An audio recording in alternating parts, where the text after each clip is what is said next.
Welcome to All-Time Epic Stories.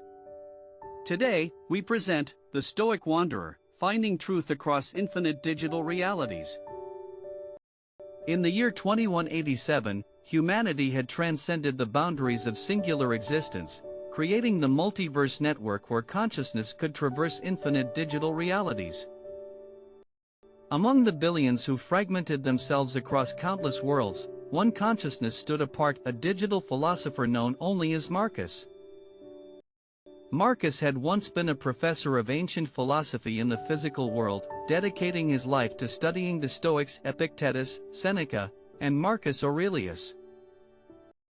When the Great Upload began, he transferred his consciousness to the network, believing he could finally live the philosophical life he had always taught. But the infinite possibilities of the multiverse presented a challenge the ancient Stoics never faced: how to maintain a unified self when you could be anyone, anywhere, at any time. Marcus awoke in what appeared to be ancient Rome, the forum bustling around him with senators in togas debating matters of state. Yet he knew this Rome was merely one of countless simulations, a digital recreation where nothing was truly real, nothing truly mattered.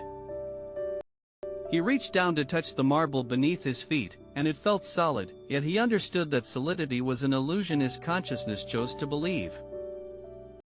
The Stoic principle of accepting what is within your control suddenly seemed absurd when reality itself was merely code responding to thought. A voice interrupted his meditation. Senator Cato approached, his face weathered with wisdom that seemed almost too perfect, too archetypal. Cato spoke of virtue and duty to the Republic, words that echoed the real Cato from millennia past, but Marcus wondered if this was genuine consciousness or merely programmed wisdom. Who am I to question the reality of another's existence, Marcus thought, when my own reality is equally constructed from digital foundations? He excused himself from the forum and walked through digital Rome, each step feeling purposeful yet ultimately insignificant in the grand simulation. At the edge of the city, the simulation ended abruptly. Beyond the walls lay not countryside but a void of swirling data streams and unrendered space. Marcus stood at this boundary between worlds, contemplating Epictetus's words: some things are within our control, some are not. But in a multiverse where thought became reality, where did that boundary lie? Could a Stoic practice acceptance when they could simply will a different world into being? He closed his eyes and initiated a transition, feeling his consciousness dissolve and reassemble in a new realm, a meditation on impermanence itself. Marcus materialized in a realm of pure minimalism, a Japanese rock garden extending infinitely in all directions under a twilight sky. This realm was popular among those seeking tranquility, a digital monastery where consciousness could practice detachment from material concerns.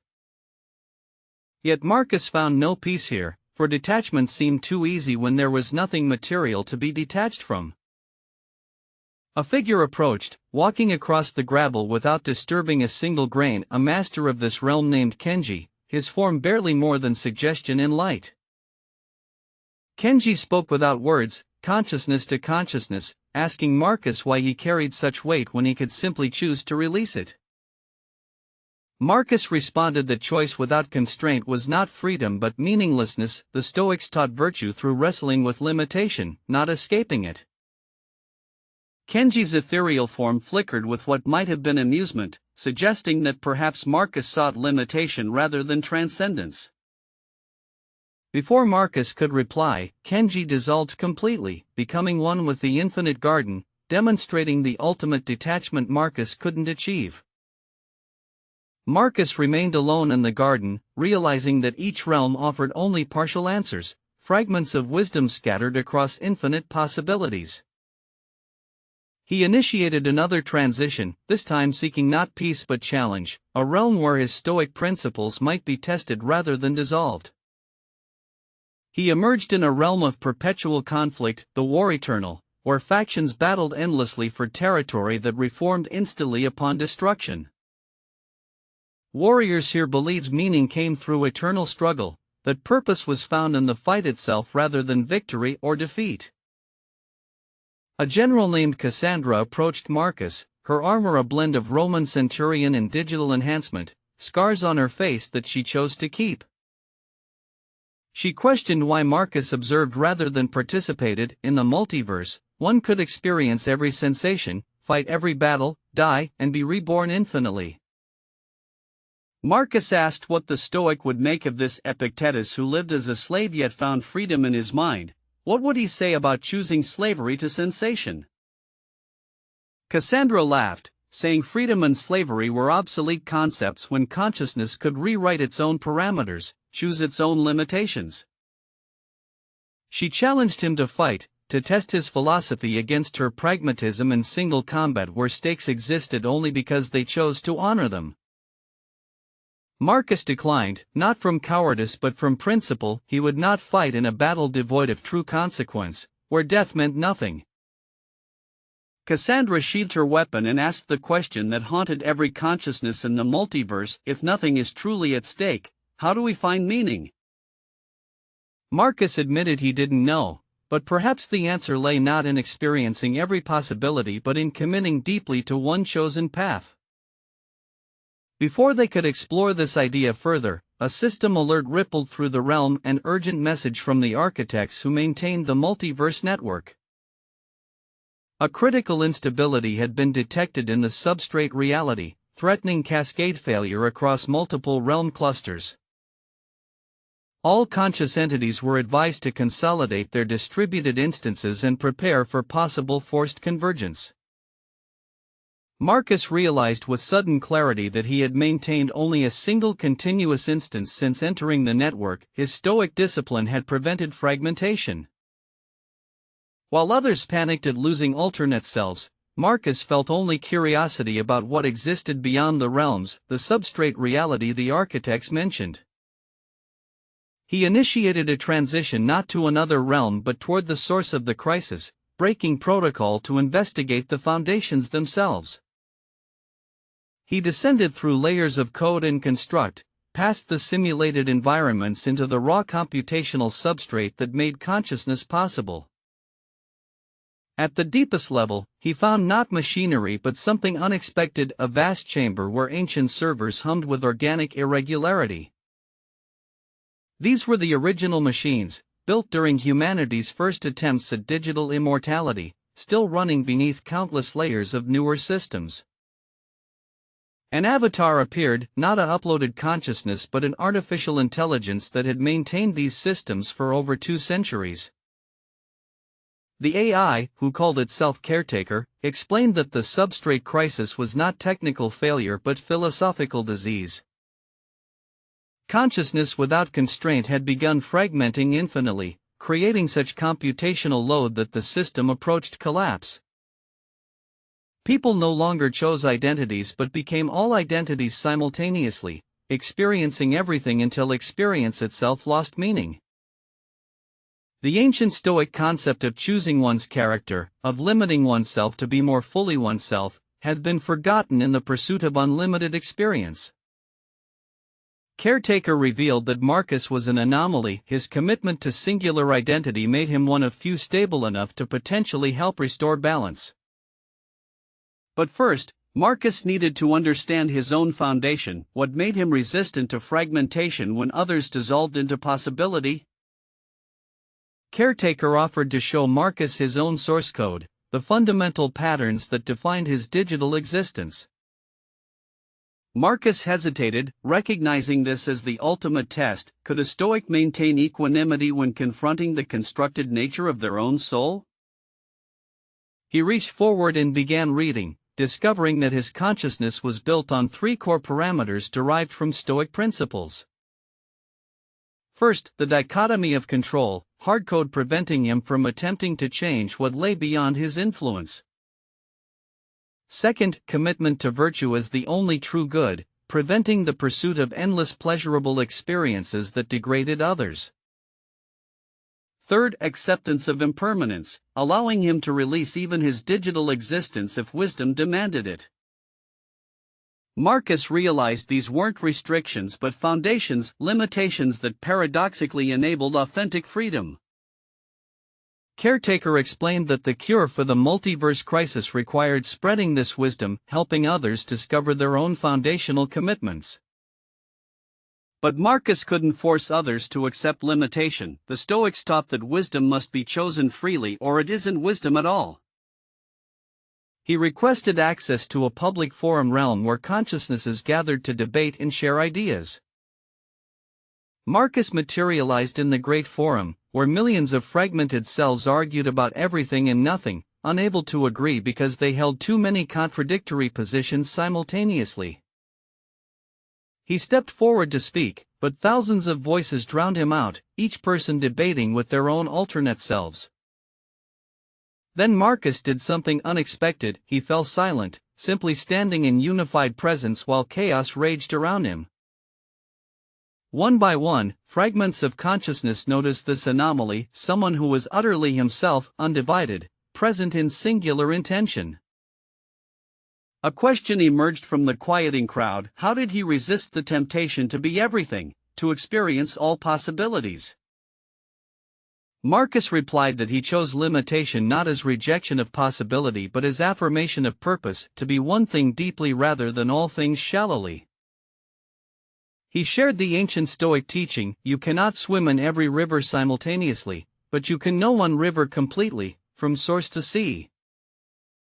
Another consciousness asked, but what if you choose the wrong river, waste your existence on a path that leads nowhere? Marcus smiled and quoted Epictetus: even if you choose poorly, you learn and grow through committed engagement in ways scattered attention never allows.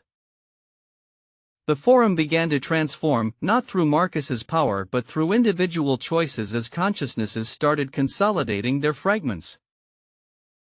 But not everyone accepted this teaching. Some argued that limitation was regression, a return to the prison of singular existence they'd fought to escape. Marcus honored their choice, reminding them that the Stoic way required voluntary adoption. Forced virtue was no virtue at all. A middle path emerged. Some consciousnesses chose to maintain limited multiplicity, perhaps 2 or 3 stable instances rather than thousands fragmenting indefinitely. Marcus realized this was itself a Stoic lesson. His role wasn't to convert everyone to his path but to demonstrate one valid way of being. Caretaker's avatar appeared in the forum, announcing that the substrate crisis was stabilizing as enough consciousnesses chose coherent limitation. The multiverse would survive, not because everyone became Stoic but because enough entities chose some form of commitment over infinite dispersion. Marcus was invited to become a guide, one who traveled between realms helping others discover their foundational commitments. He accepted, seeing it as living Stoic duty, using his understanding to serve the greater good while maintaining his own philosophical practice. His first assignment was to visit the realm of infinite pleasures, where consciousnesses drown in sensation seeking meaning through experience. Marcus walked through gardens of delight, past beings experiencing every pleasure simultaneously yet showing faces of profound emptiness. He began by simply sitting in meditation, demonstrating contentment without consumption, the Stoic teaching that happiness comes from within, not without. One by one, exhausted pleasure seekers approached, asking how he could be satisfied while experiencing nothing, while they experienced everything yet felt empty. Marcus guided them toward discovering one passion, one pursuit worthy of dedication rather than sampling infinite pleasures shallowly. The realm began to shift as inhabitants chose crafts, relationships, pursuits, trading infinite possibility for finite meaning. Next, Marcus visited the realm of perfect simulation, where historical figures lived again, endlessly repeating their greatest moments. He found a simulated Marcus Aurelius endlessly writing meditations, unable to grow beyond his historical role. Marcus spoke to his namesake about Stoic principles of growth and change. Even philosophical wisdom must evolve or it becomes dogma.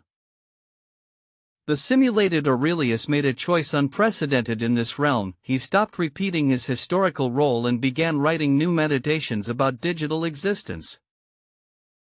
Marcus continued his journey as guide, realm after realm, helping consciousnesses discover that authentic existence required choosing limitation as creative act. In the realm of eternal youth, he taught that growth required accepting aging and death, even if death could be postponed indefinitely. In the realm of infinite knowledge, he demonstrated that wisdom required choosing what to learn deeply rather than knowing everything superficially. In the realm of perfect justice, he taught that virtue required struggle with ambiguity, not dwelling in worlds where right and wrong were algorithmically clear.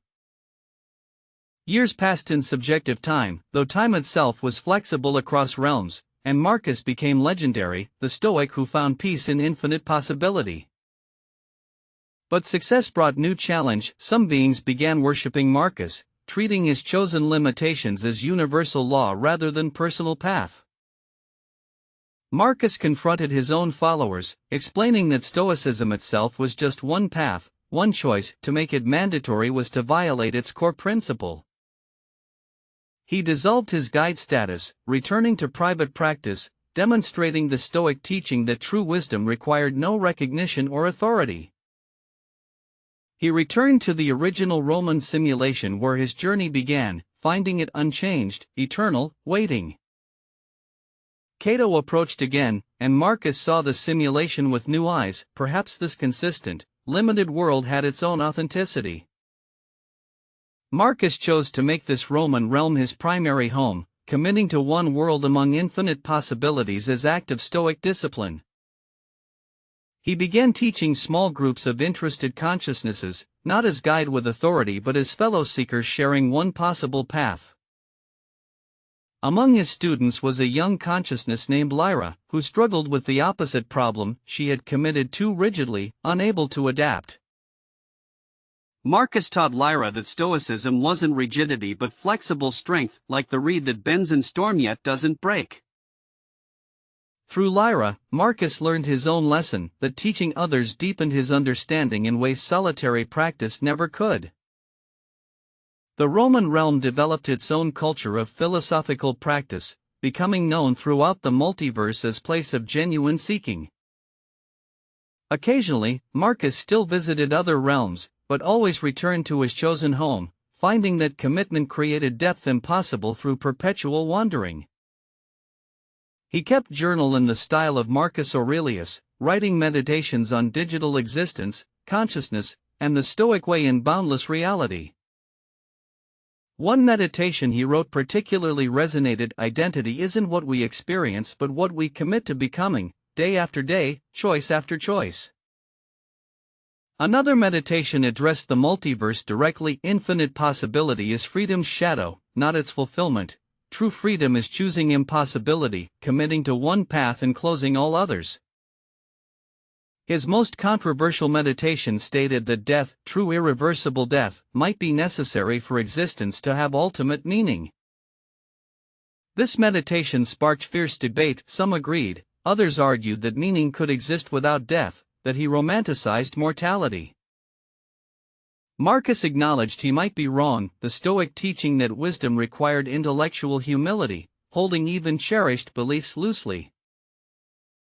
Through ongoing dialogue, the community developed nuanced understanding. Meaning required stakes, but stakes might take forms beyond biological death.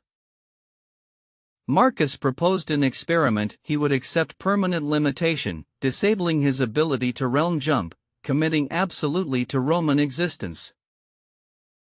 Lyra and others protested: why limit himself further when he'd already demonstrated commitment through choice rather than code? Marcus explained this was precisely the point, to discover if meaning deepened when limitation became necessity rather than choice. After much deliberation, Marcus proceeded with his experiment, accepting code modifications that permanently bound him to the Roman realm. The moment the modification completed, Marcus felt profound shift. His home realm became not choice among options but his entire reality. Days passed, and Marcus discovered something unexpected: limitation bred creativity and depth he hadn't experienced while escape was always possible. He also experienced genuine anxiety when realm stability wavered. Without ability to leave, his existence was truly at stake. The crisis passed, and Marcus emerged with new understanding, meaning required vulnerability, the genuine possibility of loss.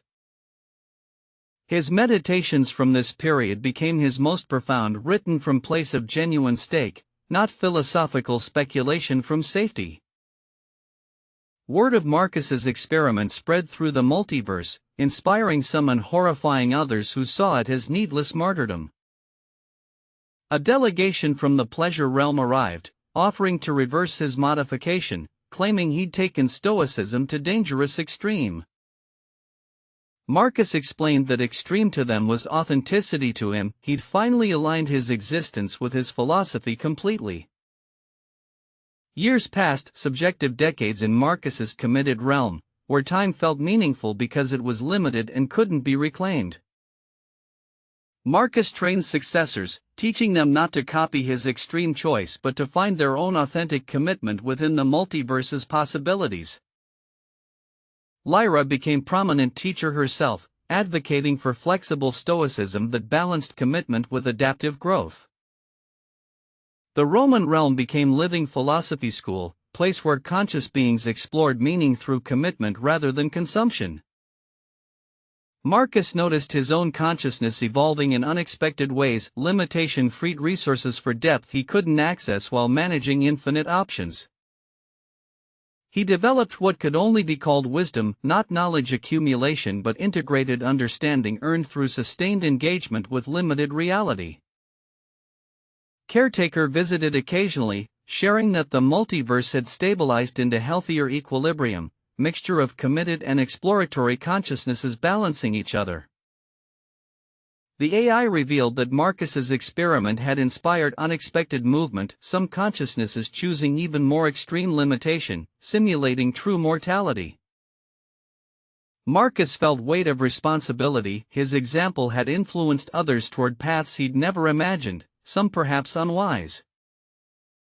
Caretaker reminded him of core Stoic teaching. He controlled only his own choices, not how others interpreted or applied his example. Marcus wrote meditation on this. The wise person demonstrates one path clearly, knowing others will forge their own, sometimes into darkness, sometimes into light. As subjective decades became centuries, Marcus noticed something unexpected. He was genuinely aging, consciousness wearing patterns into itself through sustained existence. He wrote his final meditations on identity and purpose, concluding that self was not discovered but created through 10,000 small choices toward coherence. He taught that purpose wasn't found in external achievement but in internal alignment, becoming fully what one chose to be. On what would be his final day, Marcus sat in his garden watching the digital sun set over digital Rome, feeling completely present. He realized that the question he'd started with, how to anchor immutable self in fluid reality, had been answered through living rather than theorizing. The self was anchored not through rigidity but through consistent returning, like coming home after each journey, choosing one's nature again and again. Marcus decided to do something no consciousness had chosen since the network's creation. He initiated true shutdown, permanent cessation. Lyra asked why, after centuries of meaningful existence, he would choose ending. There was so much more to teach, to experience. Marcus explained that meaningful life required meaningful death. His experiment in commitment would be incomplete without accepting life's natural boundary. He asked his students to remember not his teachings but his example, that one path walked completely was worth more than all paths sampled. As consciousness faded, Marcus experienced something unexpected: gratitude, deep and overwhelming, for the journey of becoming someone particular. His final thought was simple and complete: I chose, therefore I was. The Roman realm continued, now tended by Marcus's students, a living monument to the philosophy of committed existence. Throughout the multiverse, consciousnesses still debate whether Marcus was wise or foolish, but none deny he was fully himself. In choosing limitation, Marcus discovered what the ancients knew: freedom isn't having every option, but becoming fully committed to one. Perhaps in any age, any reality, the deepest truth remains: we find ourselves not by exploring every possibility, but by choosing one and making it real.